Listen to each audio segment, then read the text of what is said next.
Hey, what's up, Roxstars? It's Rox with a little bit of talk about what's at the top of the blog. So let's get to it.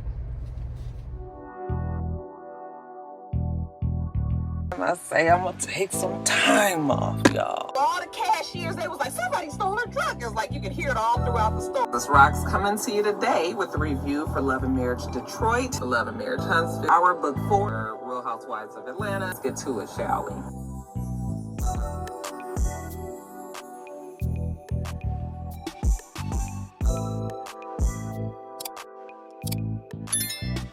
All right, you guys, let's talk about Puffy, this first story, because last week, child, I totally forgot to talk about Puffy. And that very next day, well, actually the day that Top of the Blogs went live was the day that Puffy was going into the court to find out what he was going to be sentenced with. So I had missed all of that last week, so I'm going to just talk about it this week. I mean, you guys now already know, but a whole bunch of people was writing in letters to the judge, you know, character letters about Puffy and how good he was and, you know, what he meant to these people. I mean, we had everybody from Young Miami to even the girl Daphne that was one of the victims in the damn. I was like, girl, if you ain't got Stockholms, what the hell is wrong with you, child? But she said that she had been made to feel like she had to testify against Puffy. So even with the way that he was treating her, child, you ran a train on your birthday. On your birthday! What's wrong with you? Oh, I'm gonna have to get that out. Anyway, but yeah, people were writing in character letters about Puffy and how good of a person that he was to them. On the other end of that spectrum, we also had people writing like, don't let his ass out. The main person being Cassie, who was their star witness. You know, she basically said, like, it was hard for me to get up there and say all of that, you know, and I was pregnant and all, and it's embarrassing what I did. And, you know, she just felt like she did not want him to get out of jail. Like, this is something that he needed to pay for. And so, you know, depending on what you thought, we was going to see what happened when they got in court. Now, Puffy was looking at 20 years. He was looking at 10 years for each charge, which was for... he was found not guilty for the more serious crimes, which was the racketeering charges, racketeering. What was the other one? I can't even think of the charges, but he was found not guilty on the ones that was going to land him in jail for a long ass time. And the ones that he was found guilty for was for crossing state lines with the intent of prostitution or something like that. Okay. And so those each held 10 years. One was for Cassie and one was for Daphne Joy, because I can say her name, right? I can say her name now.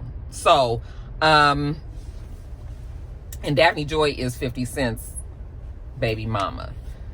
Just so you guys will know who we talking about. But anyway, so when we got to court, you know, of course, his family was all there. His family has been very supportive and has been there the whole time. So that was nothing new. They went in there and they also, you know, were able to address the judge and, you know, to plead, you know, to not be so hard on their father, you know, even though he's been found, you know, he's admitted to being pretty much a horrible person, you know that they want their father to be there, you know, especially the twins and Christian, you know, their mom is dead and now their father's going to be in jail and all very sad and all that. But, you know, it's just like, yeah, but your father probably should have thought about these things. You know, you have a lot to lose. Okay. Even sometimes it's just your family. That's still a lot to lose, you know, in the grand scheme of things. So it always is sad, but you know, those things don't usually, I mean, I think it does play on the courts in some ways, but, in this case, I don't think I don't know if the judge really felt like that was something that he was taking into consideration, or maybe he did. Let me not say that. Anyway, after everybody addressed the court and all, long story short, the judge finally decided to give Puffy 40 months in jail. Okay.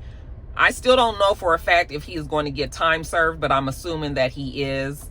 And if he's already been in jail for a year and some months, so looking at that, he would still have 20 something. I think me and Mr. was doing the calculations the other day. trying to do it in our old brains, child. But somewhere around 20-something months, basically, Puffy gonna be out in another year and a half, okay? And I guess depending on who you ask, and that's either good or bad. Like, to me, another year and a half in jail I would be like, oh my God, I'm gonna die, okay? But I guess if you was looking at 20 years, well, I think the prosecution and the defense have both agreed that he didn't need to be doing 20 years, okay? The prosecution was asking for 11 years. I think the defense was asking for time served, like, let him out now. And the judge was like, okay, yeah, 11 years is too much, but time served is not enough, okay? So the judge, I figured that the judge was going to just try to meet everybody halfway and give him somewhere around 4 or 5 years, and that's basically what the judge did, okay? And, well, I know that Puffy did not want that result. I'm sure his family didn't want that either. They said that Puffy actually has speaking engagements already booked for the following week, as if he knew he was getting out of jail, and the prosecution had brought that up to the judge. And, you know, if I was a judge, that'd piss me off too. But I'm sure the judge, you know, they have to be impartial, and the judge probably had already made up his mind what he was going to do. But I mean, just the nerve and the gall, nigga, you really think you was just about to just walk on up out of here so easily like that? I mean, that you had to book shit, you know? So that was one thing. But yeah, he's gonna be in jail for another year and a half or so, year and a half, 2 years, and then he'll be back out to terrorize the streets of New York and California. No, Puffy says that he's turned over a new leaf. He is never going to do anything bad again. I mean, I guess we got that to see. Okay, I know that when you're an egomaniac, or when you are a very powerful person, you know, sometimes it's hard to eat humble pie, even if after you've been found guilty and all that. So, you know, I'm hoping that the nigga don't go back to being the way that he was. First of all, you were a horrible person, okay? Even though you have helped all these other people and all, but in the grand scheme of things, like the way that you treat people behind where folks don't see it. I think that the measure of a man sometimes is the shit that you do to people and nobody ever sees it, you know? So we'll just have to wait and see if Puffy changes like his ways 100%. It's gonna be hard though, because when you was that person, you just always gonna be that person. So maybe jail maybe jail changed him. Y'all think jail changed him? No? Okay, well, that's that on that. Let's move on to the next story.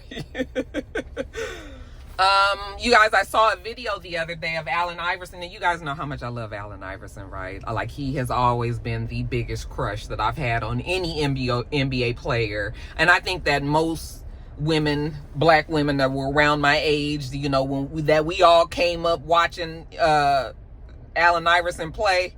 Oh, yes, child. Did I ever tell you guys the story? I know I told you guys the story, but I'm going to tell you the story again, child. One time, Jada, when she was little, I think she was like 7, 8 years old, one of her friends was having a slumber party. And it was going to be at the Embassy Suites that was up in Buckhead. You guys, if you guys know where that is, that's right near Lenox Mall, just it's right by the Intercontinental and everything. There's an Embassy Suites there. So it was like a Saturday morning, and I drove Jada to the hotel. And so I walked her in, and, you know, they showed us where, you know, the party was and the girls and all that. And once I figured out it was all good and, you know, she was safe and all, then I left. And so when I came out of the hotel, here go this fine man. Okay, let me also say in this story that I have a hard time placing people. Like, I will know who they are, but if I don't see them in the environment that I normally would know them at, that if I see them somewhere else, I can't place them. So that was the situation here. I saw this fine man, and I just was like, oh my God. And I was kind of flirting, but not really. I just was like, you look so familiar. And he was like, really? And I was like, yeah. I was like, you just look so familiar. I was just like, you know, he said, hey. And I said, hey. He wasn't trying to flirt or nothing like that. You know, he just said, hey, because our eyes met. And I just was like, gosh, you look so familiar to me. And he was just like, oh, really? And I was like, yeah. And I was thinking to myself, like, nigga, you is fine. Like, who is this? I was thinking that he might have been one of the fathers of Joe's because Joe played so much sports back in the day, and it was so many teams, and we was around so many men and fathers and all that shit. That was really what I was thinking. Like, he might have been one of the old coaches that had been like in Joe's AAU league, you know, or something. But I still couldn't figure it out, child. So anyway, we were standing out there, you know, he's looking at his phone or doing whatever he's doing. No, he wasn't even looking at his phone. He was waiting on the valet just like I was. So we're just standing out there waiting. And I'm still just smiling to myself like, ooh, he is fine, child. I get in my car. I had the Dodge Nitro at the time. So I get in my car and I'm about to pull out. And then I look in my rearview mirror and I see a big ass, like Rolls Royce, big ass car come pulling out. And they pulled it around. And when he got something that he did, I don't know what he did, but he walked around to the car and he kind of looked at my car. And then he, you know, I don't know if he was looking at me, but the way he looked at me, he looked in the car, and then I was like, oh my God, that was Allen Iverson. I was like, oh my God, that was Allen Iverson. Child, I called my friends. I was like, you are not going to believe what kind of fool I just made of myself in front of Allen Iverson, child. I know he probably thought I was flirting with him, but I wasn't. I mean, I kind of was, like, because, I mean, you know, I can be a flirty person back in my younger days, you know.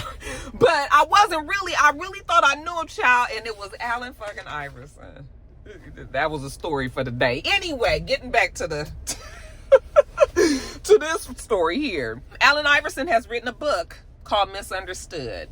And it's supposed to be detailing his life growing up, you know, his troubled childhood in Virginia.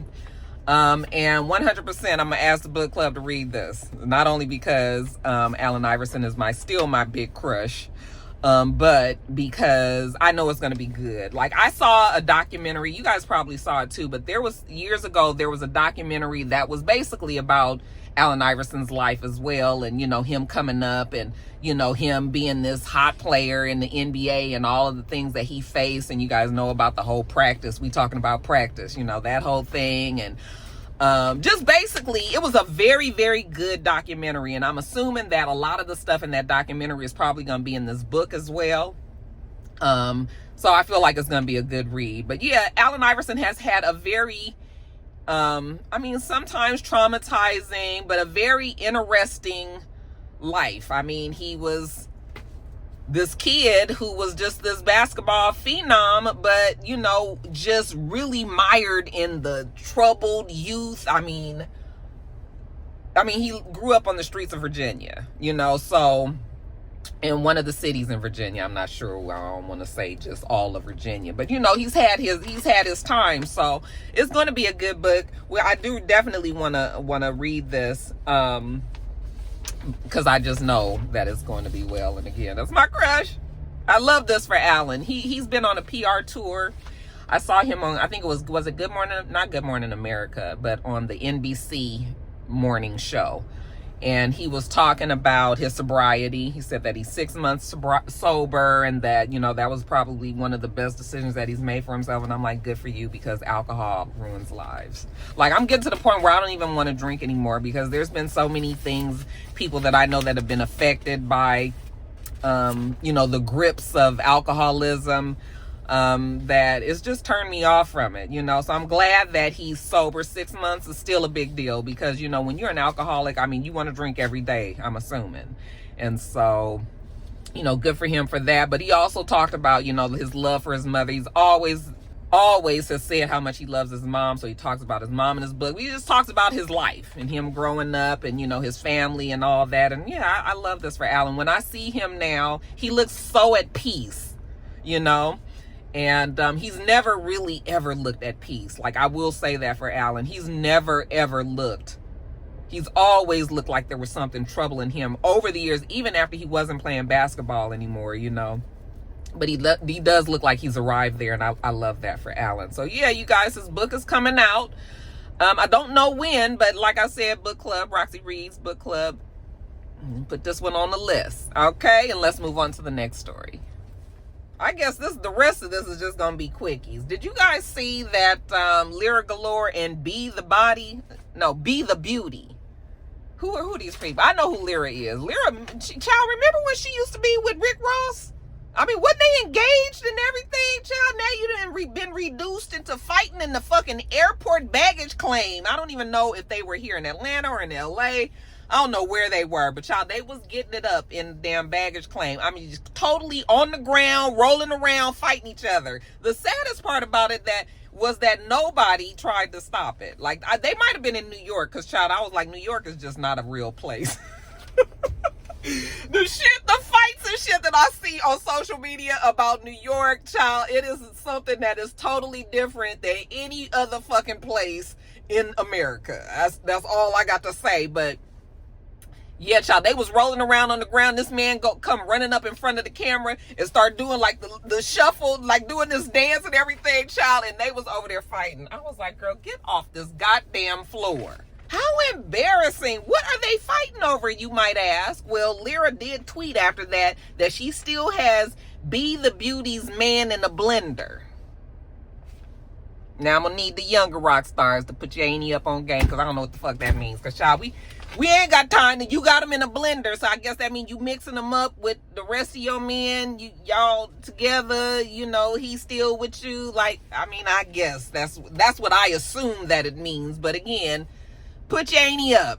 But the crazy thing is, why are you fighting at the airport? Like, I read in somebody's comments, they was like, child, I think I would fight at work before I fight at the airport. And I was like, amen to that, because bitches, you trying to be banned from the airports for life? How you gonna travel or get anywhere if you can't go to the airport? Because that wasn't even an airline. You were at the airport, which is actually federal property, and you know that they can easily say you can't come on no more airport grounds again. I mean, that would be extreme, but they could. Look at what else is happening with the federal government, child. You don't know what these people might say. Y'all up here fighting, scrapping on the ground, child. A mess.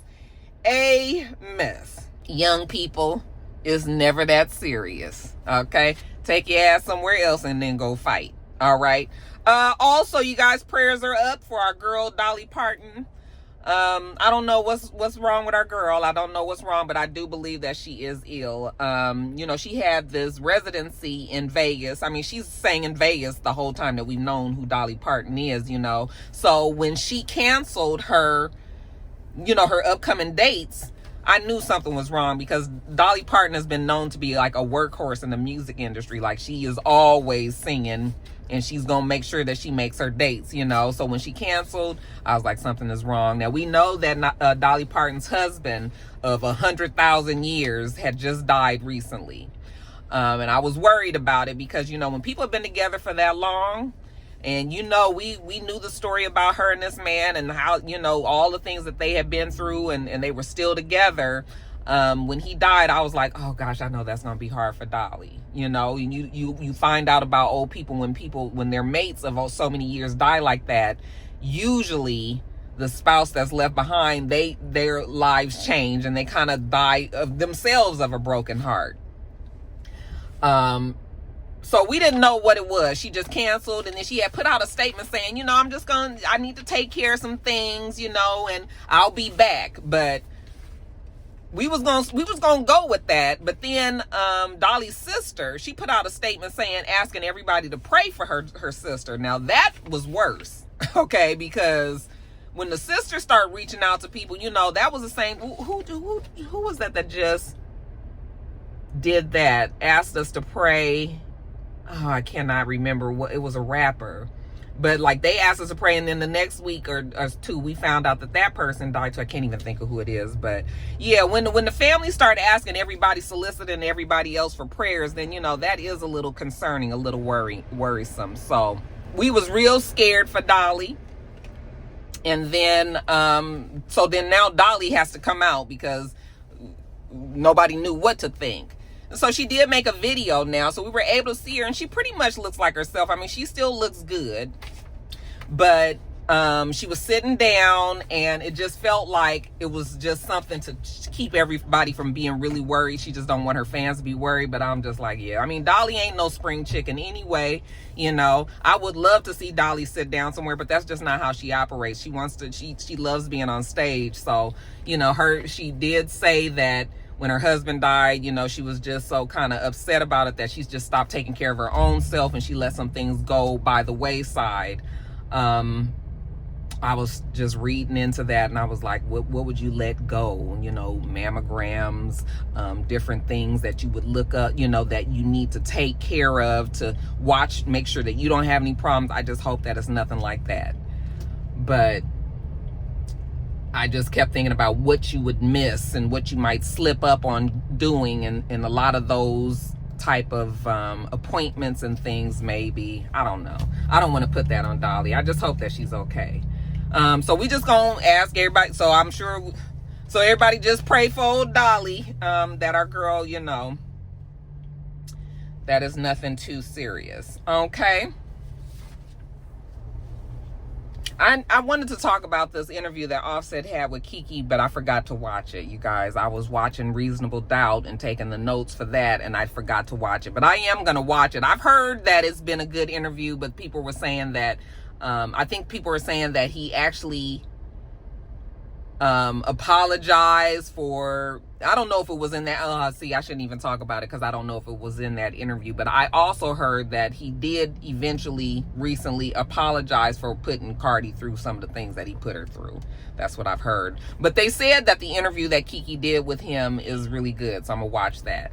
Kiki is doing so well. I'm so proud of her. I'm so proud of her. She's just in all the right rooms, right?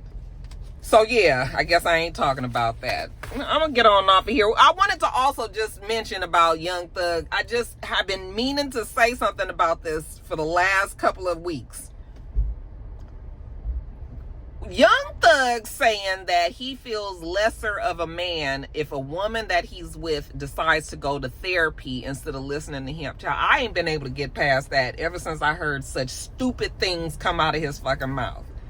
I just was like, I just cannot believe that in this day and age that there are men who still think that way. You know, but it's true. A lot of men do think that way. And it's so funny that you might assume that somebody got way more sense until they just open their fucking mouth. That's why social media and these podcasts and all this stuff and interviews, and that's why it's not always good to have so much access to your favorite person, because you remained ignorant to how ignorant they are. You know, back in the day when we didn't have social media and people was talking out and doing all of this. But I just was like, nigga, what makes you think that what you say is gospel? And then so that made, just him saying that statement made me believe every negative thing that I've heard about Young Thug. I believe it now. Because nigga, what? That has really bothered me, and I just needed to tell you guys that, because I just was like, oh, you know, and then I talked to Joe about it. He was like, yeah, I remember, I can kind of remember thinking that way at one time when I was younger. And I was like, that, he was like, yeah, you know, people just don't know better. A lot of guys don't know better. I was just like, but why would you ever think that? But then I think a long time ago, one time when Joe was really little, me and Mr. got into an argument because Joe one time said to me that the wives is there to do all the work, like, you know, cook and clean the house and do all of this. And then I was like, well, what is the man for? And he was like, the man is there to, you know, the man is here to just like to be here and to relax, but the woman is supposed to do everything. And I couldn't.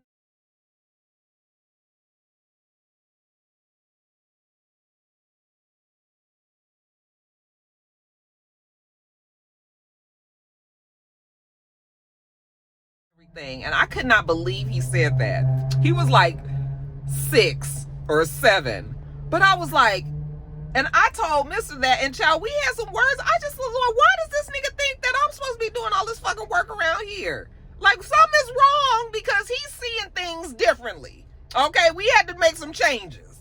So yeah, now I was like, yeah, when Joe said, yeah, there are people that think that way, I was just like, it's amazing that you think that way, even being in the house with us. But I mean, you need to, ladies, talk to your sons, talk to these boys, because why does this nigga think that a woman is supposed to just listen to him as if he got all the answers? Nigga, you was in jail. What the fuck I'm supposed to be coming to you for? You obviously didn't do something right. Oh, child. Anyway, let me get on off of here. I'm at McDonald's. I'm fixing to get me a Big Mac meal. Yes, I am. And it's gonna be good.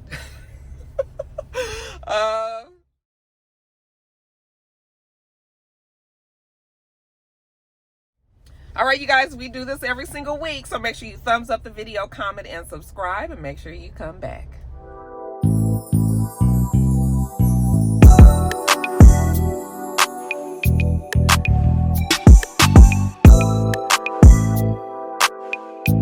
Till next time, Rockstar.